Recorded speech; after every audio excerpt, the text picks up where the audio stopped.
جن کو ہم مانتے ہیں، ہم سے مت پوچھیے، آپ جا کے اپنے علماء سے یہ پوچھئے کہ جن 12 اماموں کو ہم نہیں مانتے ان کا کردار کیسا تھا، ان کی سیرت کیسی تھی، ان کا زہد و تقوی کیسا تھا، ان کی عبادت الہی کیسی تھی۔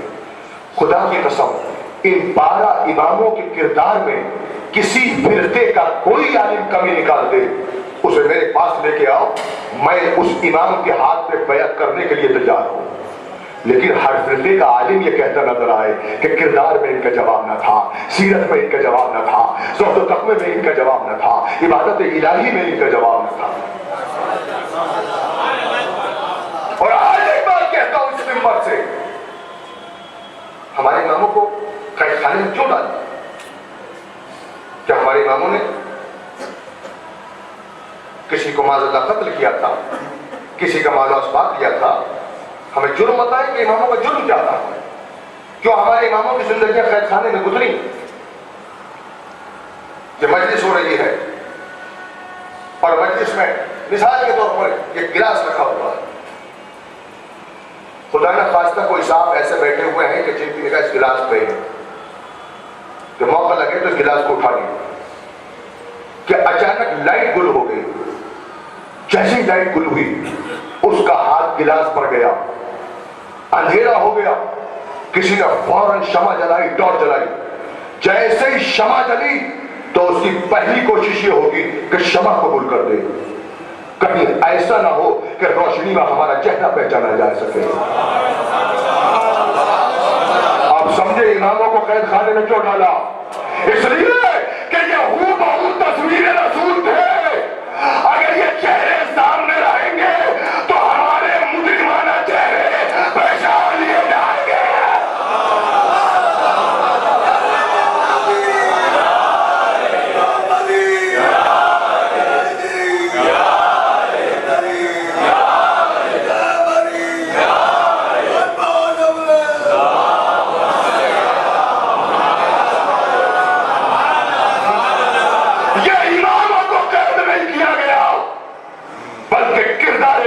کو قید کیا گیا، مگر قید خانے کرنے والے یہ نہیں جانتے کہ دنیا میں کوئی ایسا قید خانہ نہیں بنا جس میں روشنی کو قید کیا جا سکے۔ انہیں قید خانے میں ڈال دیا مگر ان کے کردار کی روشنی قید خانے کی دیواریں توڑ کے باہر نکل گئی۔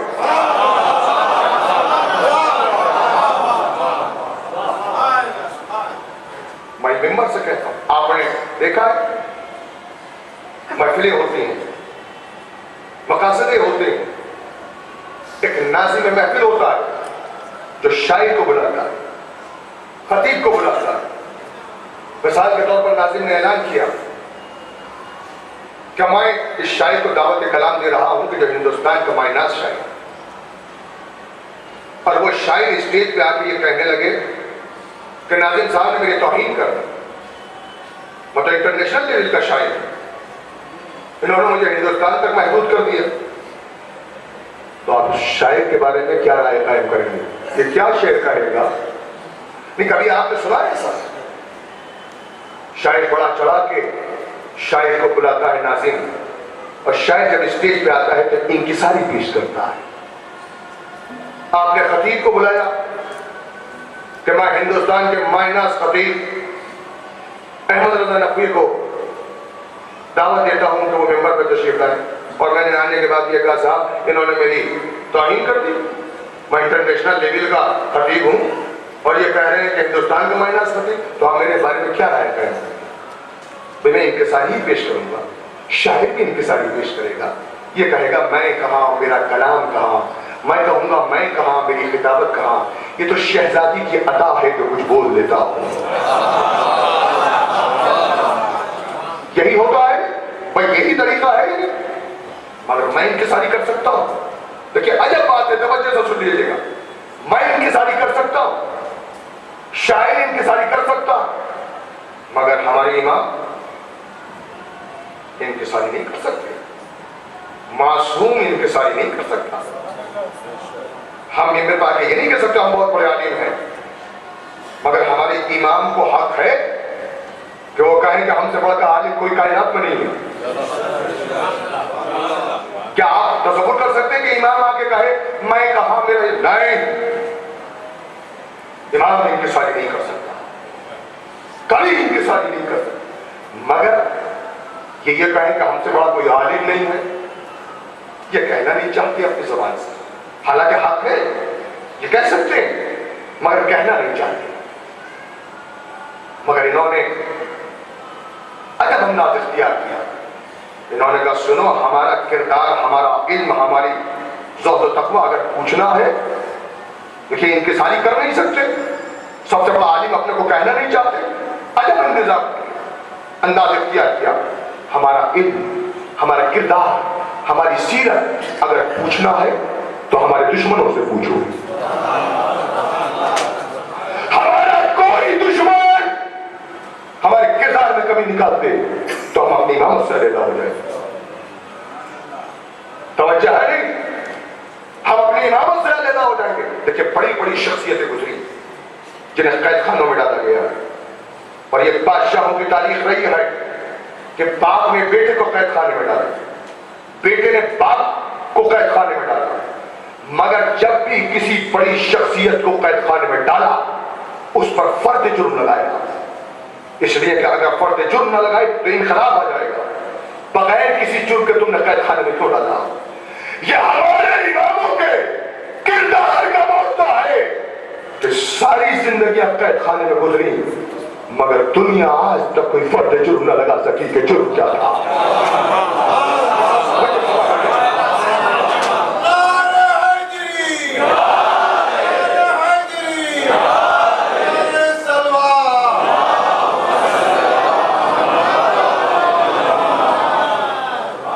دیکھیں میں نے مسلسل مولا کائنات کے فضائلات کے بیان کیے، مگر آج ایک امام کا تذکرہ کرنا چاہتا ہوں، اور اس انداز سے سنیے گا جیسے مولا کے فضائل سنتے ہیں، اس لیے کہ رسول نے فرمایا اولنا محمد اوسطنا محمد آخرنا محمد وکلنا محمد، یہ سب کے سب محمد سے۔ کہ جب اس حدیث کو بھی پڑھتا ہوں تو حیران ہوتا ہے، بعض چیزیں ایسی ہیں کہ ہمارے علماء جب ترجمہ کرتے ہیں تو صحیح ترجمہ نہیں ہوتا، جیسے مثلا الفاطمہ تو بذات منی، فاطمہ میرا ٹکڑا ہے، ترجمہ کر دیتے میرے جگر کا ٹکڑا۔ کہاں ہے لفظ جگر؟ آپ بتائیں، دل کا ٹکڑا، ایسا نہیں۔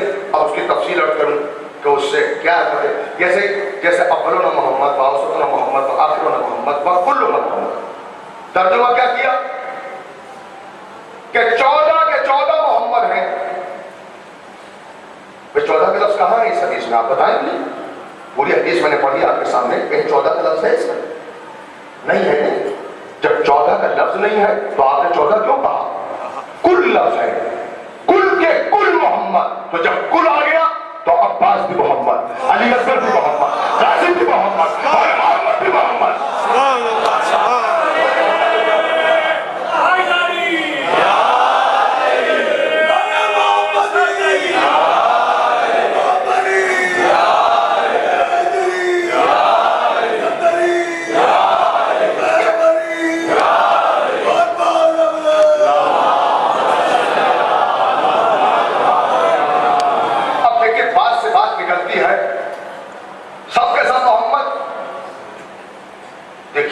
ایسی محمد ہیں، القاب الگ الگ ہیں۔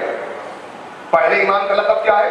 امیر المومنین، دوسرے امام کا لقب مجتبی، تیسرے امام کا لقب سید الشہداء، چوتھے امام کا لقب زین العابدین سید الساجدین، پانچویں امام کا لقب باقر العلوم، علوم کو شگافتہ کرنے والا، چھٹے امام کا لقب جعفر صادق۔ میں آپ سے سوال کرنا چاہتا ہوں، آپ مجھے بتائیں، امیر المومنین پہلے امام کا لقب ہے، کیا اور کوئی امام ہمارا امیر المومنین نہیں؟ ہمارا تو ہر امام امیر المومنین۔ دوسرے امام کا لقب مجتبی، کیا کوئی اور امام ہمارا مجتبی نہیں؟ ہمارا ہر امام مجتبی، ہمارا ہر امام سید الشہداء، ہمارا ہر امام زین العابدین، ہمارا ہر امام سید الساجدین۔ بات فقط اتنے کہ جس کا جیسا زمانہ تھا ویسا لقب مخصوص کر دیا. کسی کا علم ظاہر کرنا ہوا, کسی کا زمانہ ایسا تھا کہ اس کی عبادتوں کو ظاہر کرنا تھا, ویسا لقب دے دیا. ورنہ دلیل ہے میرے پاس, ہمارا ہر امام مصطفیٰ بھی ہے, سید الشہداء بھی ہے.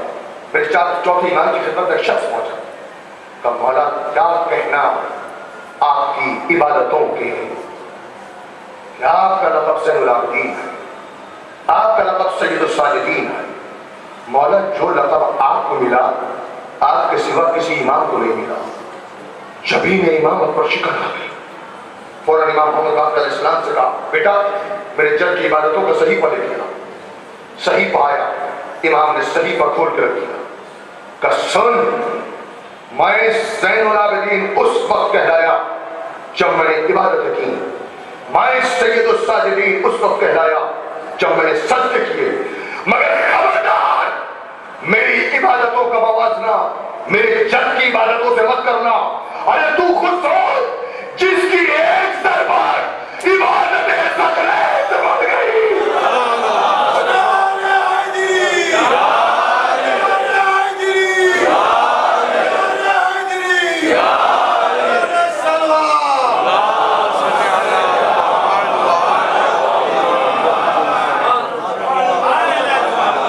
اور آج ایک امام کا ذکر کر رہا ہوں اس الوداعی مجلس میں, اور توجہ سے سنیے گا. ہم پر ایک اعتراض بھی ہوتا ہے کہ بھائی یہ شیعہ کیسے ہیں کہ جتنے فضائل مولا علی کے بیان کرتے ہیں کسی اور امام کے نہیں کرتے. جب آپ کے 12 امام ہیں تو ہر امام کے فضائل بیان کریں. جتنے مسائل امام حسین کے بیان کرتے ہیں کسی کے نہیں کرتے. ہمیں اعتراض ہے, ہمیں اعتراض ہے. جتنے فضائل ہم مولا علی کے بیان کرتے ہیں اتنے کسی امام کے نہیں کرتے. جو مسائل امام حسین کے بیان کرتے ہیں اتنے کسی کے نہیں کرتے. سچ ہے, اعتراض اپنی جانب صحیح ہے, مگر بات دراصل یہ ہے کہ جس کے پاس چند ہی فضائل ہوں وہ گھما پھرا کے وہی بیان کر دے. مگر یہاں تو ہمارے پہلے امام ہی کے اتنے فضائل اتنے ہیں کہ دوسرے کے شروع کرنے کی نوبت نہیں آتی. نہیں سنیے, اب اس سے بہتر جواب سن لیجیے گا. ایک وجہ اور ہے جو مولا علی کے فضائل بیان کرتے ہیں سب سے زیادہ, اور امام حسین کے مسائل بیان کرتے ہیں, مولا کے فضائل بیان کرتے ہیں. سبق سنیے. مثال کے طور پر ہندوستان پاکستان کے درمیان جنگ شروع ہو جائے خدا نہ خواستہ, تو ہندوستان سب سے زیادہ فوجیں اس مورچے پہ لگائے گا جہاں پہ حملوں کا زیادہ خطرہ ہوگا. پاکستان سب سے زیادہ فوجیں اس مورچے پہ لگائے گا جہاں پہ حملوں کا سب سے زیادہ خطرہ ہوگا. تو چونکہ سب سے زیادہ حملے علی کی ذات پہ ہوئے اور حسین کی ذات پہ ہوئے, ہم فضائل کی فوجیں اسی مورچے پہ لگا دیا کرتے ہیں.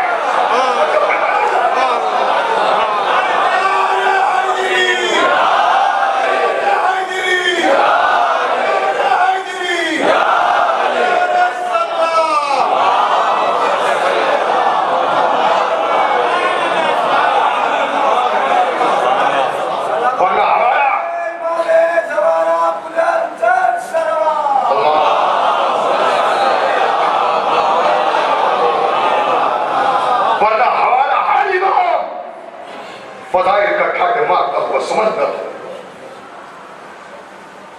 میرے نویں امام رضا علیہ السلام کو زہر دے دیا گیا.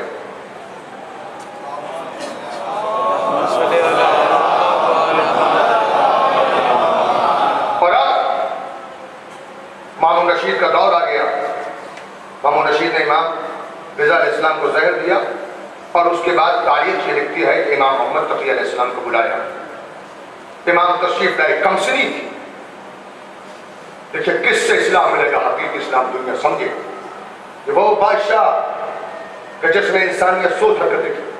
تاریخ یہ کہتی ہے کہ وہ بادشاہ ہے جس نے شرابیں ایجاد کی, جس نے نغمے ایجاد کیے, اور وہ اسلام کا ٹھیکیدار کہلایا, اسلام کا ذمہ دار. آپ لہجہ پڑھوائیں. مامون رشید کی سواری جا رہی ہے, ایک بلند سواری پر بیٹھ کر مامون جا رہا. کون مامون؟ جس کی ٹوٹ تھاڑ دنیا پہ حکومت تھی. آپ اندازہ لگائیں. آگے آگے منادی ندا دیتا ہوا، حکومت کے نمائندے تلوار لیے ہوئے، فوج اور لشکر ساتھ میں، منادی ندا دیتا ہے، ہوشیار خبردار باملاحظہ بادشاہ مامون رشید کی سواری آ رہی ہے. لوگوں کا عالم یہ ہے کہ اپنی اپنی دکانوں سے اتر کر رکوع کی حالت میں کھڑے ہو گئے. بادشاہ اپنے اعزاز کا منظر دیکھ کر خوش ہو رہا تھا، تو وہیں دیکھا کچھ بچے ایک مقام پہ کھیل رہے ہیں. انہیں بچوں میں امام محمد تقی علیہ السلام بھی کھڑے ہوئے. بعض ذاکرین پڑھ دیتے ہیں،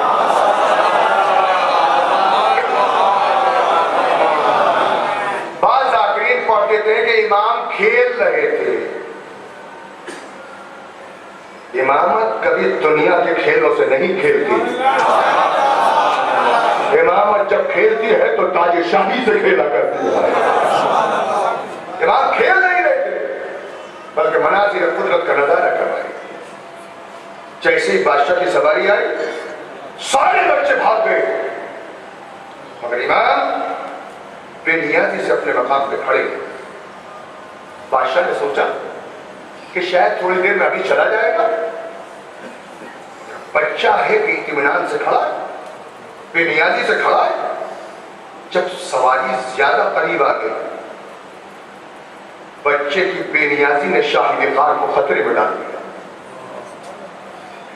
یہ بچہ یہاں سے گیا کیوں نہیں؟ قریب آیا،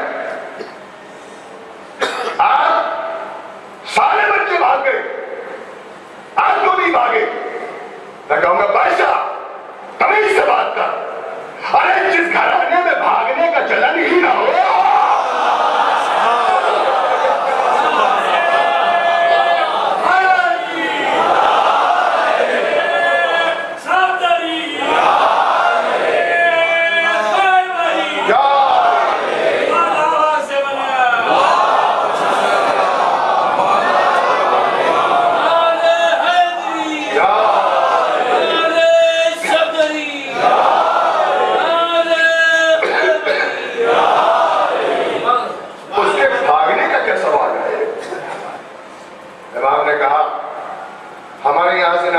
تین سبب ہیں. پہلا سبب تو یہ ہے کہ راستہ تنگ نہیں. امام نے بتا دیا بھاگتا وہی ہے جو راستہ تنگ ہوتا ہے. دوسرا سبب یہ ہے کہ میں تیرا مجرم نہیں ہوں، میں تیرا مجرم نہیں ہوں، یہاں سے بھاگ جاؤں. کیوں بھاگ جاؤں میں تیرا مجرم نہیں. تیسرا سبب یہ ہے کیا فصاحت و بلاغت خدا کی قسم.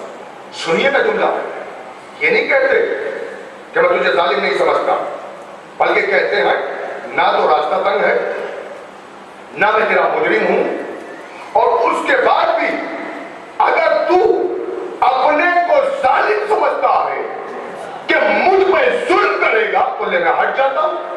خدا کی قسم سنے کیا فصاحت ہے میرے مولا کی.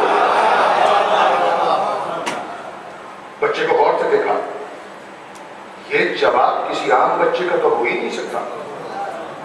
یہ جواب بتا رہا ہے کہ کسی خاص ہی خانوادے سے یہ بچہ تعلق رکھتا ہے. کچھ نہیں کہا، امام سے کچھ نہیں کہا، سواری کو لے کے آگے بڑھ گیا، مگر مڑ مڑ کے دیکھتا جا رہا ہے. شکار کا شوق رکھتا تھا، اپنے شکاری باز کو شکار کے لیے چھوڑا. باز آسمان پہ گیا، اب وہاں سے جو واپس آیا تو ایک چھوٹی سی مچھلی کو اپنے چونچ میں دبا کے واپس آیا. اب یہ ڈبل پریشانی میں مبتلا ہو گیا. ایک تو پہلے ذہنی طور پہ یہ پریشان تھا یہ بچہ کون ہے، اب یہ سوچنے لگا کہ مچھلیاں تو پانی میں پیدا ہوتی ہیں، یہ آسمان سے کہاں سے لے آیا مچھلی. حیران پریشان کرے کیا، سوچا ابھی معلوم ہو جائے گا، دونوں باتیں معلوم ہو جائیں گی کہ مچھلی آسمان سے کہاں سے آئی، اور یہ بھی معلوم ہو جائے گا کہ یہ بچہ کون ہے. اس بچے سے پوچھ، اگر بتا دیا تو یہ بھی معلوم ہو جائے گا یہ بچہ کس خانوادے سے تعلق رکھتا ہے، اور اگر نہ بتا سکا دونوں باتیں معلوم ہو جائے گی. تو بھی معلوم ہو جائے گا کہ یہ بچہ عام بچہ ہے، یہ خاص بچہ ہے۔ مچھلی کو مٹھی میں دبا کے آیا اسی طرف جہاں امام کھڑے۔ آپ ابھی تک نہیں گئے یہاں سے، کہ ہم نے تو اسے 3 باتیں کہی تھی، تو نے 3 باتوں میں سے کوئی ہمیں جواب نہیں دیا۔ کہا اچھا یہ بتاؤ میری مٹھی میں کیا ہے؟ اب جو زبان کو حرکت دی تو یوں لگا جیسے مسجد کوفہ کے ممبر سے علی بول رہے ہیں۔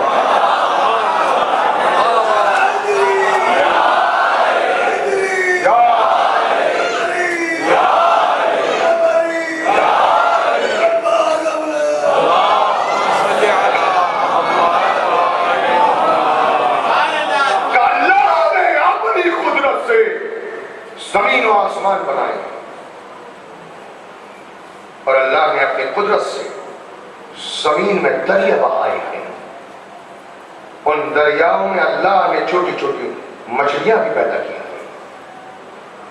چھوٹی چھوٹی مچھلیاں بخارات کے ساتھ آسمان میں چلی جاتی ہیں۔ اللہ نے اس دنیا میں کچھ لوگوں کو اقتدار دیا ہے جو شکار کھیلنے کا شوق رکھتے ہیں اور اپنے شکاری باز کو شکار کے لیے آسمان پہ بھیجتے ہیں۔ وہ شکاری باز اس مچھلی کو جو بخارات کی شکل میں آسمان میں چلی گئی ہے اپنی چونچ میں دبا کے واپس آتا ہے، اور بادشاہ اس مچھلی کو مٹھی میں دبا کے خاندان اہل بیت کے بچے کا امتحان دینا چاہتا ہے۔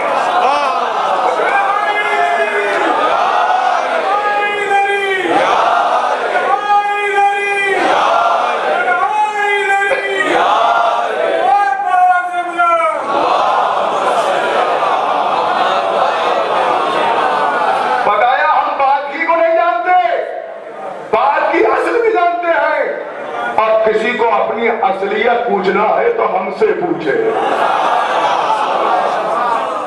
اور آپ یہاں کہاں ہے؟ پہچان گیا، آئیے ہمارے ساتھ، آپ کو تو ہمارے دربار میں ہونا چاہیے۔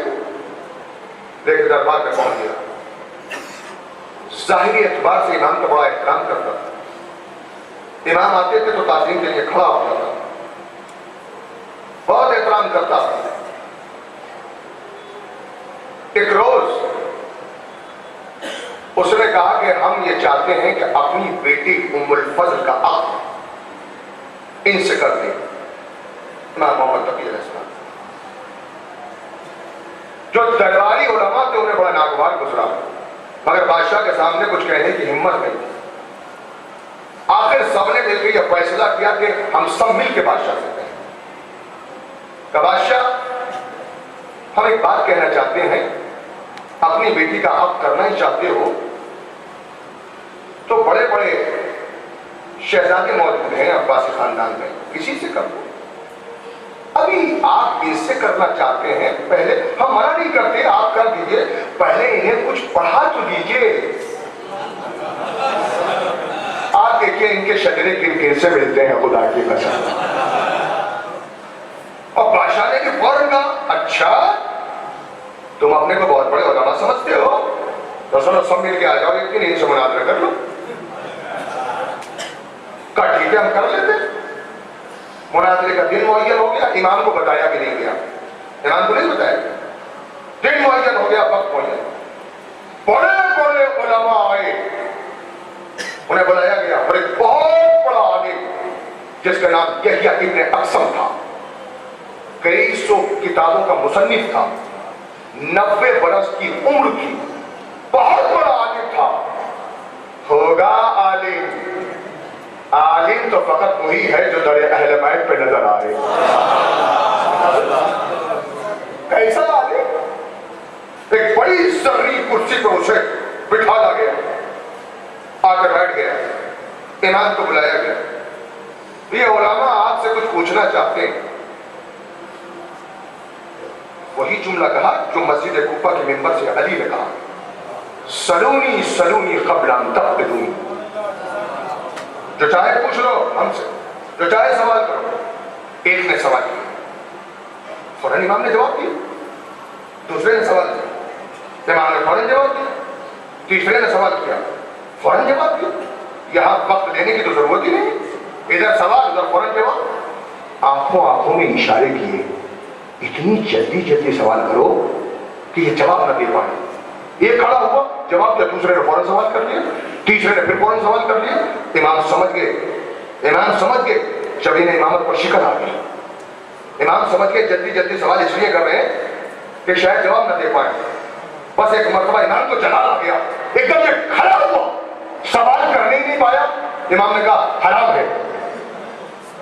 دوسرا کھڑا ہوا کہ جائز ہے.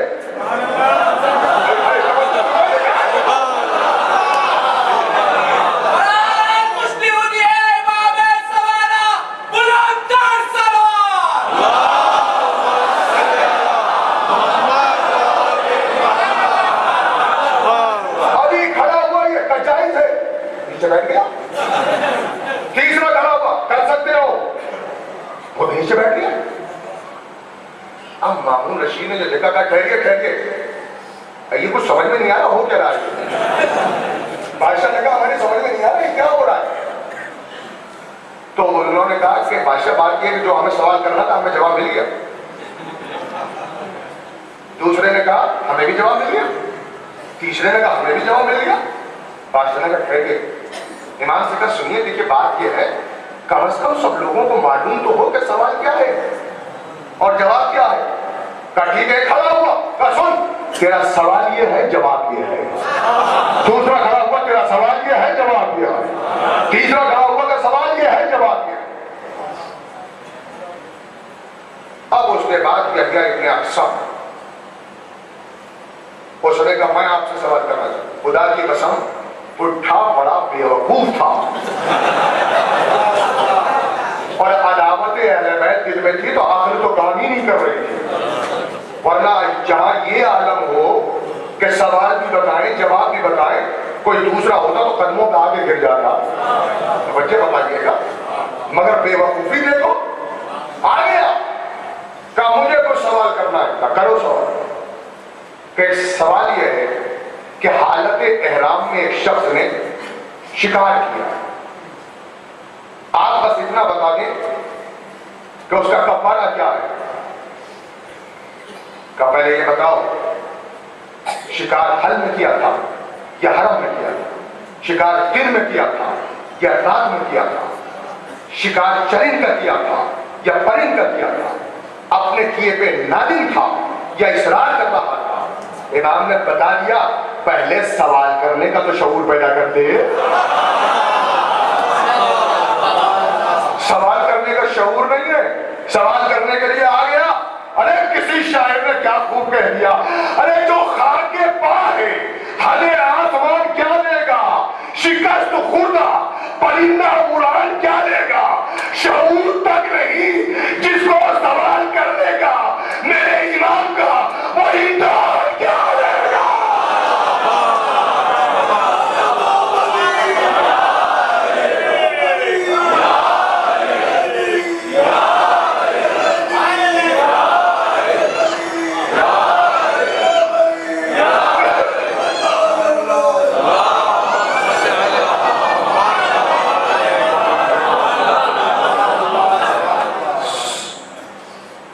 امام کہتے بتاؤ,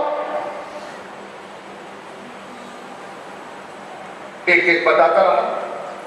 پھر امام سب کے سلسلے میں بتاتے ہیں کہ حل میں شکار کیا ہے تو یہ کفارہ ہے, حرم میں کیا ہے یہ کفارہ ہے, دن میں کیا ہے تو کفارہ الگ ہے, رات میں کیا ہے تو کفارہ الگ, سب الگ الگ ہے. کئی سو سوال امام سے کیے اور امام جواب دیتے ہیں. اس کے بعد امام نے کہا اب ہم بھی کچھ پوچھیں. کہا پوچھئے.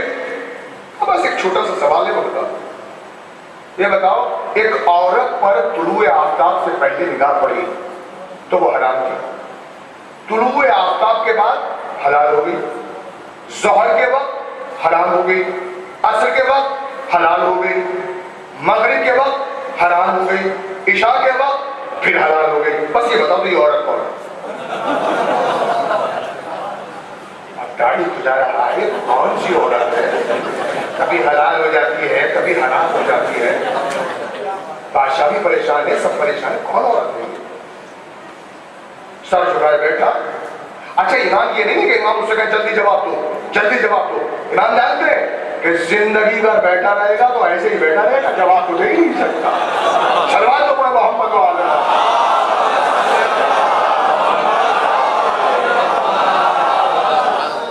بادشاہ نے کہا میں نے کوئی بہت بڑا سوال نہیں کیا ہے, معمولی سا سوال ہے.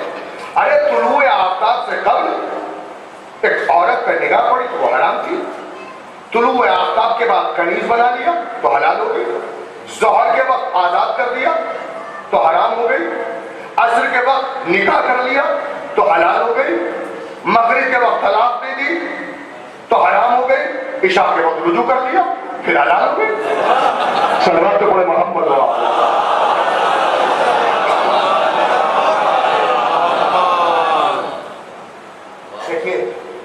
وقت بہت زیادہ ہو چکا ہے مگر امام کا تذکرہ ہے, تھوڑا اور آپ سے بات کروا لیں. یہ بات آپ تو سنتے رہتے ہیں لیکن بات سلوات کا آواز بلا.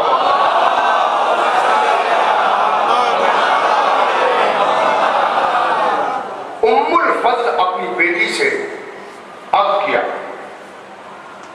بادشاہ, اور جب عقد ہوا تو تاریخ یہ لکھتی ہے کہ دنیا میں کسی کی ایسی شادی نہیں ہوئی جیسی شادی بادشاہ نے اپنی بیٹی ام الفضل. تھرڈ دنیا پر حکومت ہے, آپ تصور کریں, ایک بہترین محل بنوایا امام کے لیے. شب عروسی اس محل میں امام نے بہت عالیشان محل بنوایا فقط اس لیے کہ امام کے لیے مخصوص ہے.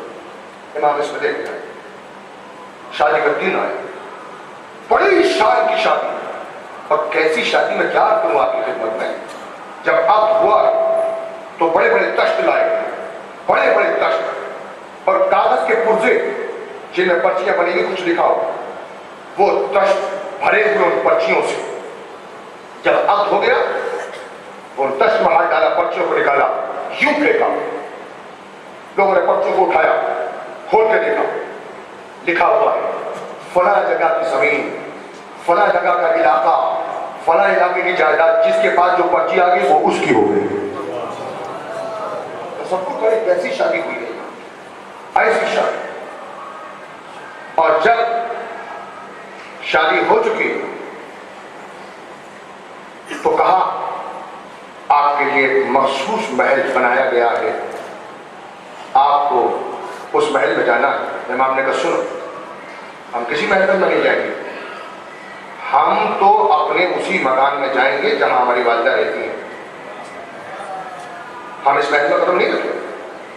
اب جتنے علماء تو انہوں نے بادشاہ سے کہا ہم نہ کہتے تھے کس سے شادی کر رہا ہے, اتنا عالیشان محل بنایا ہے, وہ جانے کے لیے تیار نہیں. تو لوگوں نے کہا کہ ایک شب تو آپ گزار لیجیے, آپ ہی کے لیے مخصوص طریقے سے بنایا. ایک شب نہیں, ایک لمحے کے لیے ہم قدم ہی نہیں رکھیں گے وہاں نہیں جائیں گے. اور یہ کہ امام اٹھنے لگے, امام اٹھے وہاں سے جانے کے لیے. جیسے امام اٹھے سب پریشان ہوئے. فوراً ایک سارنگی بجانے والا, ایک طبلہ بجانے والا بادشاہ سے کہتا بادشاہ اگر تو اجازت دے تو میں ابھی روکوں انہیں. کہا اجازت دے. بس اس نے سارنگی بجانا شروع کیا, طبل بجانا شروع کیا. کیسے کیسے احمق لوگ تھے خدا کی قسم, بچے جیسے خود تھے ویسے ہی سمجھتے تھے. سارنگی بج رہی ہے, طبل بج رہا ہے, اور جو سارنگی بجاتا ہوا اتنی بڑی داڑھی اور طبل بجاتے ہوئے لوگ آئے کہ شاید اس طرح سے ہم روک لیں گے. جیسے ہی وہ سارنگی بجاتا ہوا امام کے قریب آیا, امام نے کہا شرم نہیں آتی, اتنی بڑی داڑھی دے رہی اور سارنگی بجا رہا ہے. تاریخ لکھتی ہے کہ کام کے گرا اور بے ہوش ہو گیا. اور لفظ یہ ہے کہ جب اٹھا تو ہاتھوں میں لاشا تھا. جلالت امام یہ ہے کہ زندگی بھر جب تک زندہ رہا ہاتھوں میں لاشا نہیں رہا. سلمان تو پڑے محمد.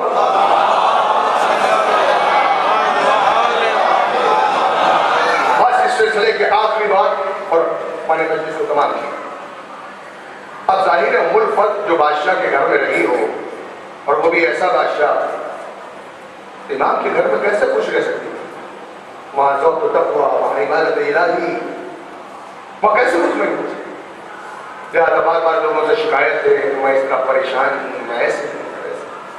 اور ایک بادشاہ کے کانوں تک یہ بات پہنچ گئی، مسلسل شکوے یہی تھے کہ نہ یہاں دولت ہے، نہ یہاں خزانہ ہے، کچھ بھی نہیں ہے۔ امام کے کانوں تک یہ آواز پہنچ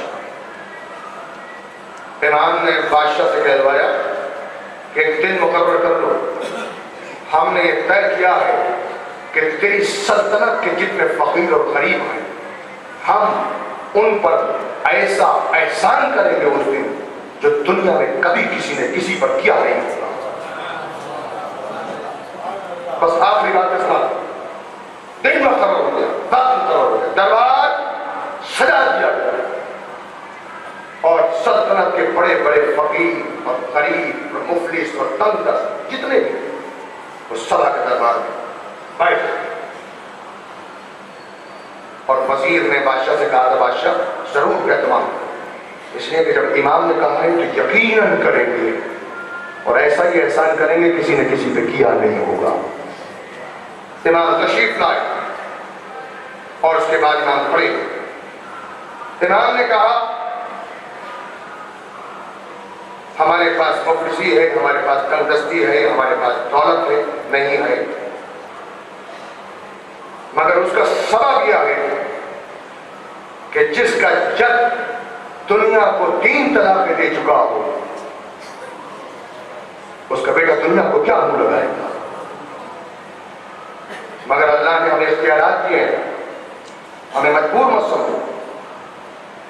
کائنات کا خزانہ ہماری انگلیوں کے اشارے کو نکلتا ہے، کائنات کے خزانوں کی کنجیاں ہماری انگلیوں کی محتاج ہے۔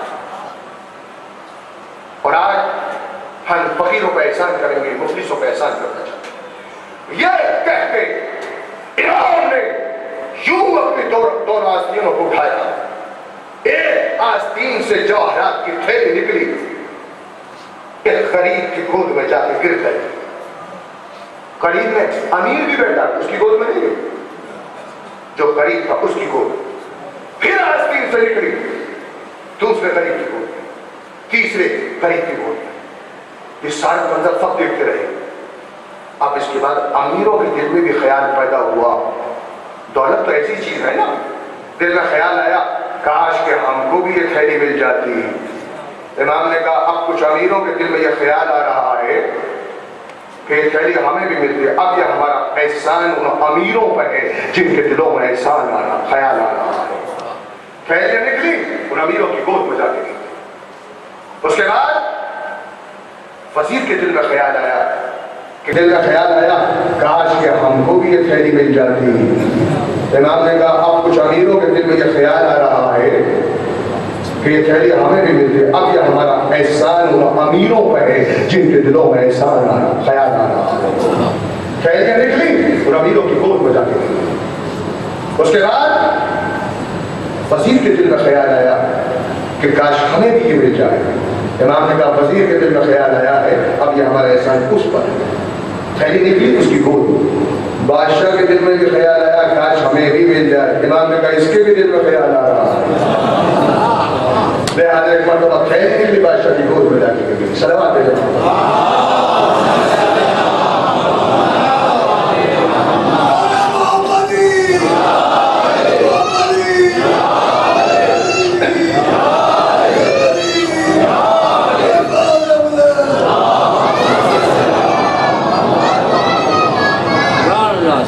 یہ وہ دروازے ہیں جہاں سے حقیقی اسلام ملے گا۔ عزیزان گرامی، اگر دنیا کو حقیقی اسلام چاہتی ہے تو کربلا آ جائے۔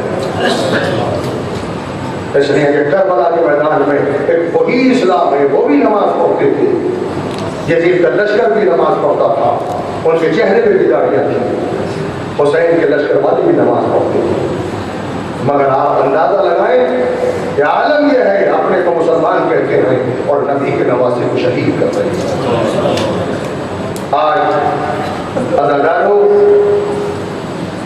شب عاشور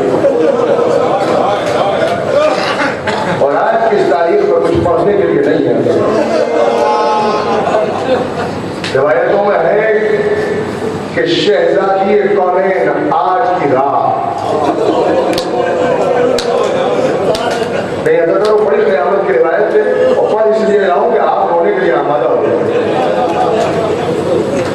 علامہ محمد رضی صاحب کبیر فرماتے ہیں کہ شب عاشور شام سے بی بی اپنی قبر سے برآمد ہوتی ہے اور کہا جاتی ہے جنت البقیع میں اپنی ماں کی قبر پر، اماں شب عاشور ہے، میرے بھیا کی سب ادا بچھی ہے، اماں پرسلے چلو، شہزادی کونین ہر ادا خانے میں جاتی ہے پرسلے ادادارو، آج کی رات بس یہ تصور کر لینا کافی ہے کہ آج ام لیلہ کا علی اکبر اس وقت زندہ ہے، قاسم حیات ہے، مگر کل کی صبح جو نمودار ہوگی تو فاطمہ زہرا کا چمن مجھا جائے گا، اکبر کے سینے پہ برچھی لگ جائے گی، قاسم کا لاشا پامال ہو جائے گا، حسین ایک ایک کا لاشا لے کے آتے، کبھی اکبر کا لاشا، کبھی قاسم کا لاشا، کبھی مولانا محمد کا لاشا، اور اس کے بعد حسین رخصت آخر کے لیے خیمے میں آئے، بہن کے گلے میں باہیں ڈال دی، بھیا کیا مدینے سے اس لیے لے کر آئے تھے کہ اس بیابان جنگل میں زینب کو بے سہارا چھوڑ دیا؟ حسین نے کہا میری بہن تم دنیا کے عام بہنوں جیسی بہن نہیں ہو، تم عباس کی بہن ہو، تم علی کی بیٹی ہو، میں چاہتا ہوں کہ تم صبر کی ان چوٹیوں کو سر کر دو کہ دنیا کی عقل حیران ہو جائے کہ جب سب سے بڑے صابر کا نام حسین ہے تو زینب کو کیا مرتبہ دیا؟ اس لیے کہ صبح عاشور سے عصر عاشور تک زینب اور حسین پہ 7 مسائل پڑے، مگر زینب پر ایک صدمہ یہ بھی ہے کہ بیمار بھتیجے کا بستر کھینچا گیا، ایک صدمہ یہ بھی ہے کہ خیموں میں آگ لگائی گئی، ایک صدمہ یہ بھی ہے کہ بھائی کا ساتھ نوکے لیتے میں بلند کیا گیا۔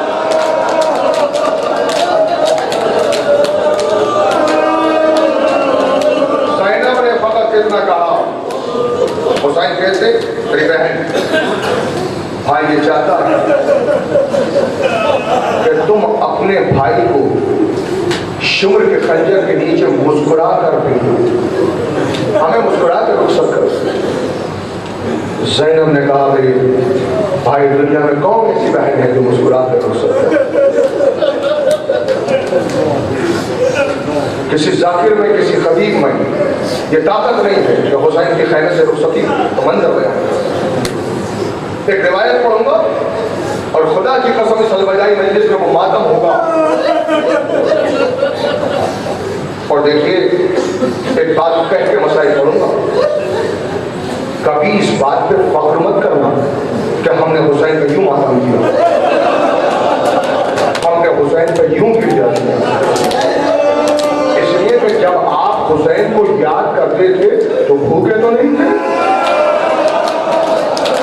جب آپ حسین کو یاد کرتے ہیں تو پیاسے تو نہیں ہوتے، مگر حسین نے تمہیں اس وقت یاد کیا جب دنیا کا کوئی انسان یاد نہیں کرتا۔ خیمے سے رخصتی کسی ذاکر میں یہ طاقت نہیں ہے کہ بیان کروں، بس ایک روایت سے لیجیے معلوم ہوگا کہ خیمے سے رخصتی حسین کی کتنی بڑی مصیبت تھی۔ دربار یزید میں یزید نے شمر سے پوچھا، شمر یہ بتا دے کہ کربلا کے میدان میں تو نے وہ کون سا موقع دیکھا جب حسین گھبرا گئے، حسین پریشان ہو گئے؟ کہ شمر میں نے حسین کو اکبر کے سینے سے برچھی نکالتے ہوئے دیکھا مگر پریشان نہیں دیکھا، میں نے حسین کو قاسم کے ٹکڑے ٹکڑے لاش ابا کے دامن میں لاتے ہوئے دیکھا مگر پریشان نہیں دیکھا، میں نے حسین کو علی اصغر کو سپرد خاک کرتے دیکھا مگر پریشان نہیں دیکھا، مگر یعنی ایک موقع ایسا آیا جب میں نے دیکھا حسین گھبرا گیا، حسین پریشان ہو گئے تو بیان کر تو میں نے دیکھا جب حسین خیمے سے رخصت ہو کے باہر نکلے تو میں نے دیکھا 48 چھوٹے چھوٹے بچے باہر نکلے حسین کو حلقے میں لے لیا کوئی کہتا تھا بابا ہم جا رہے ہیں ہمیں کس کے حوالے کر کے جا رہے کوئی کہتا تھا سنا آپ جا رہے ہمیں کس کے حوالے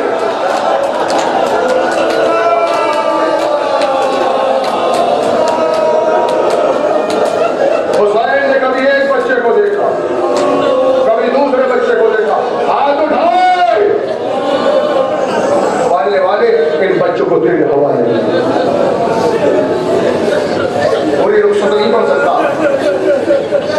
سید سجاد کے خیمے میں آئے تو سب چھوڑ دیا میں نے تفصیلات آپ صبح سے سنتے رہے ہیں بازو کو پکڑا رخصت مجھے آپ بتاؤ آپ یاد کرتے ہیں بھوکے تو نہیں ہوتے جب آپ ماتم کرتے ہیں پیاسے تو نہیں ہوتے دنیا کا کوئی انسان کسی کو یاد نہیں کر سکتا جب حسین نے آپ کو یاد کیا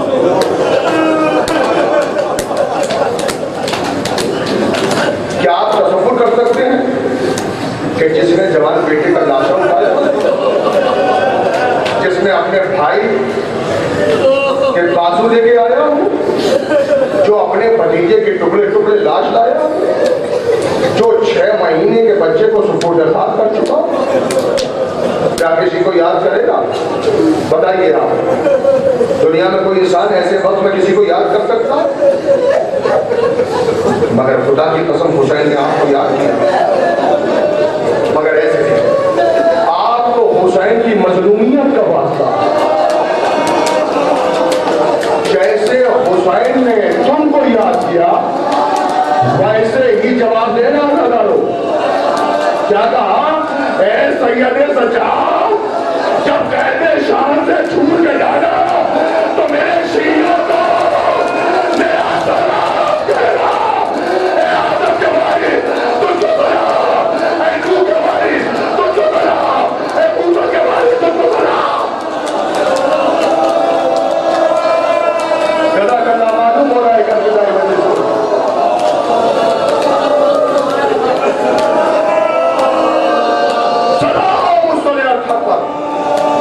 جسے لوگ نیزے پہ چڑھایا گیا سلام جس میں ابتس پر جسے گھوڑے کی ٹانگوں سے سنبھال کر دیا سلام اللہ بھائی مبارک پر جو آخری وقت تک امت کے لیے دعا کرتا ہے چلے حسین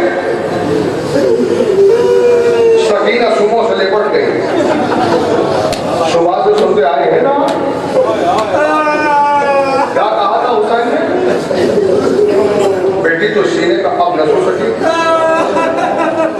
تو سکینہ نے کہا بابا ہمیں تو آپ کے سینے کے بغیر نیند نہیں آتی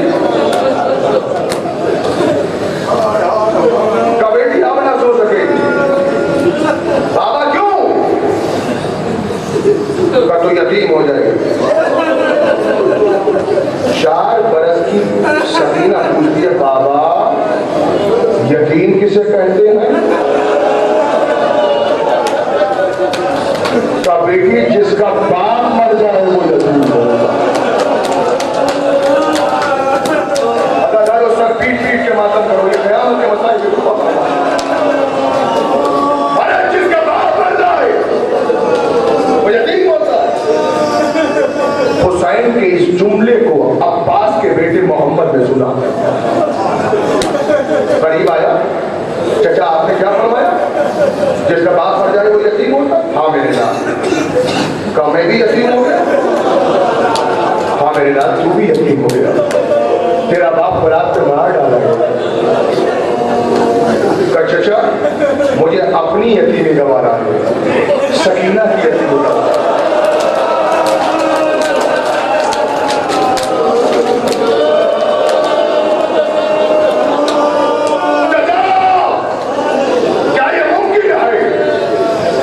میدان میں نہ جائیں کہ بیٹا ممکن تو ہے مگر بات کیا ہے کہ تیرا باپ لشکر کا علمدار تھا اور جب علمدار لشکر مارا جاتا ہے تو پھر لشکر کے سردار کو میدان میں جانا پڑتا، میرا علمدار مارا گیا، اب تو مجھ ہی کو جانا ہوگا۔ بچے نے کہا چچا اب اگر آپ کا کوئی علمدار بن جائے تو آپ میدان میں نہ جائیں گے؟ بیٹا ممکن تو ہے مگر کون ہے جو میرا علمدار بنے؟ کہ چچا ٹھہر کے میں ابھی آیا۔ خیمے میں گیا، جا کے کہا اماں میرا چچا یہ کہتا ہے کہ میرے چچا کا کوئی علمدار بن جائے تو میرا چچا میدان میں نہیں جائے گا۔ اماں مجھے اپنی یتیمی گوارا ہے، سکینہ کی یتیمی گوارا ہے، اماں مجھے علمدار بنا دے۔ ماں نے بیٹے کو سینے سے لگایا، کمر میں پٹکا باندھا، ایک تلوار کا ٹکڑا ہاتھ میں لیا، ایک علم ہاتھ میں لیا، حسین جی کا خیمے میں لگی ہے کہ پردہ ہٹا، علم لیے ہوئے عباس کا بیٹا آگے بڑھا، چچا آپ کا علمدار آ گیا۔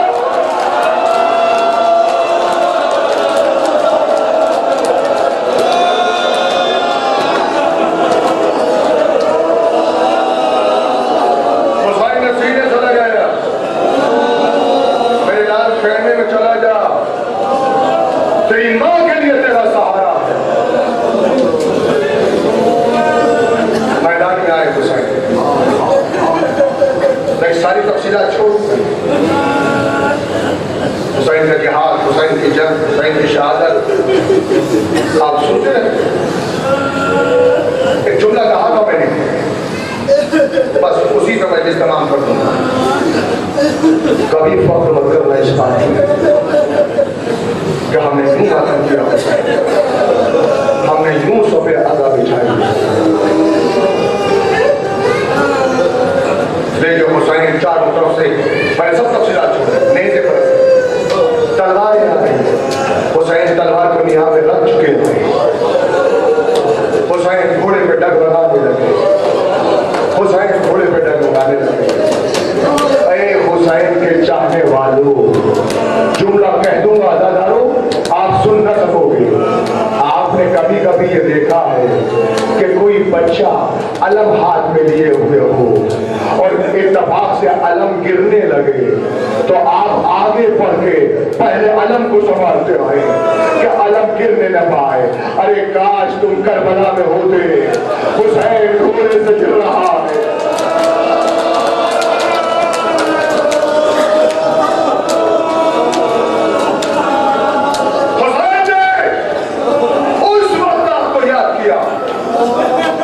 دنیا کا کوئی انسان یاد نہیں کرتا۔ بس روایت سنیے مجلس میں، علامہ دربندی یہ لکھتے ہیں کہ حسین نے کربلا کے میدان میں 3 آواز استغاثہ بلند کی۔ حسین نے پہلی آواز استغاثہ بلند کی، کربلا کے میدان میں گرد اڑی، اب جو گرد پھٹی تو کیا دیکھا؟ رسول اللہ بالوں کو بکھرائے ہوئے کھڑے، میرے حسین میں آ گیا، بتا کیا چاہتے جانا کوئی تمنا، بس ایک آرزو ہے کہ میرے لیے دعا کریں کہ جب شمر کا خنجر چل رہا تو میرے استقلال میں کوئی کمی نہ آئے۔ اے مولا کے چاہنے والوں، اس شب عاشور کی مجلس میں آپ سنیں حسین نے کب آپ کو یاد کیا؟ جب دنیا کا کوئی انسان یاد نہیں کر سکتا۔ علامہ دربندی لکھتے ہیں کہ دوسری آواز استغاثہ حسین نے بلند کی، کربلا کے میدان میں گرد اڑی، گرد پھٹی تو کیا دیکھا؟ علی مرتضیٰ سامنے، ارے حسین آ گیا، بابا بس ایک خواہش، جب شمر کا خنجر چلنے لگے تو آپ دعا کریں کہ میرے استقلال میں کوئی کمی نہ آئے۔ علامہ دربندی لکھتے ہیں کہ جب تیسری آواز استغاثہ حسین نے بلند کی تو کربلا کے میدان میں گرد اڑی، اب جو گرد پھٹی تو کیا دیکھا؟ فاطمہ زہرا بالوں کو بکھرائے ہوئے آئے۔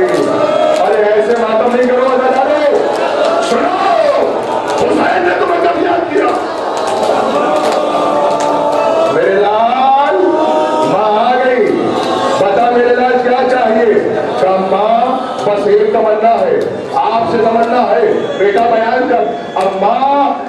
شبر کا خنجر چلے آپ اپنی چادر میرے گلے کے نیچے بچھا دینا، گلے کے نیچے بچھا دینا، اور یہ خوب بڑی چادر میں شہر کے روز لے کے جانا اور میرے رونے والوں کو چادر کا معاوضہ دے کے لوٹوانا۔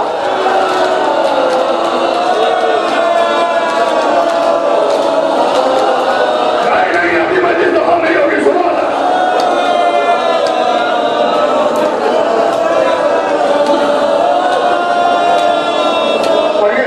مسائل پڑھ رہا ہوں، 12 منٹ میں اتنی قوت دے کے پڑھ سکوں اور آپ سن سکیں یہ مسائل تو پڑھ رہا ہوں، 2 منٹ سن لیجیے۔ ادھر شبر کا خنجر چل رہا ہے۔ سکینہ کا یہ دستور تھا کہ جب نماز کا وقت آتا تھا تو بابا کے لیے مصلی بچھا دی، عصر کا وقت آیا، سکینہ نے خیمے میں بابا کے لیے مصلی بچھا دیا، درے خیمے میں آگے کھڑی ہوگی۔ اللہ کبھی ایسا نہیں ہوا کہ میں نے مصلی بچھایا ہو اور میرا بابا نہ آیا ہو۔ سکینہ تو تم نے کہا مجھے دعا میں درے خیمے میں کھڑی ہو گئی۔ شمر بنو نے کیا کیا؟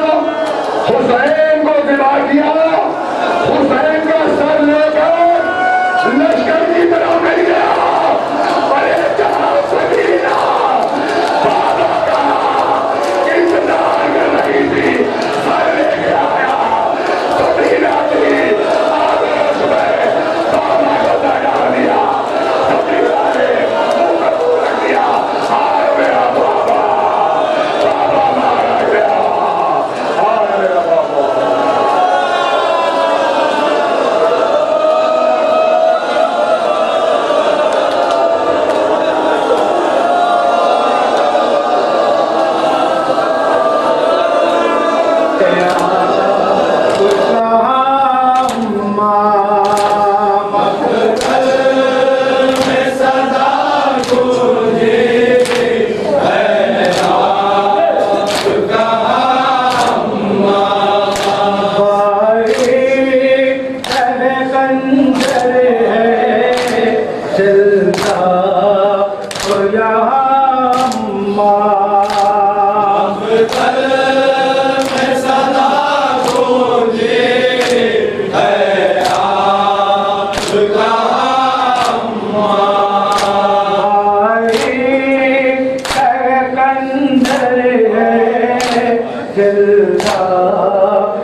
سب کے تو جوان مقتل میں بسے جا کر سب کے تو جوان بھائی در کنجر ہے جلوہ ہویا اماں مقتل میں صدا کو دے ہے آپ کا اماں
خدا نہ نہیں ہوگا چاہتا ہوں کہ اب لوٹ کے آنا نہیں ہوگا سینے پہ سکینہ گزرا نہ نہیں ہوگا سینے پہ سکینہ گزرا نہ نہیں ہوگا جاتا ہے مظلوم خدا حافظنا سے گلسوم خدا حافظنا سے گلسوم خدا حافظنا سے کیا ظلم ستم ڈالنا کھائیں گے میرے بار یہ خیمہ اعتبار جلا دیں گے میرے بار یہ میری سکینہ کرنا دیں گے میرے بار یہ میری سکینہ کرنا دیں گے میرے بار جاتا ہے مظلوم خدا حافظنا سے زینب گلسوم خدا حافظنا سے زینب گلسوم خدا حافظنا سے تنہائی میری کرتی ہے عباس کا ماتم تنہائی میری کرتی ہے عباس کا ماتم بینائی صدا دیتی ہے اکبر کلی جاتا ہے مظلوم خدا حافظنا سے زینب گلسوم خدا حافظنا سے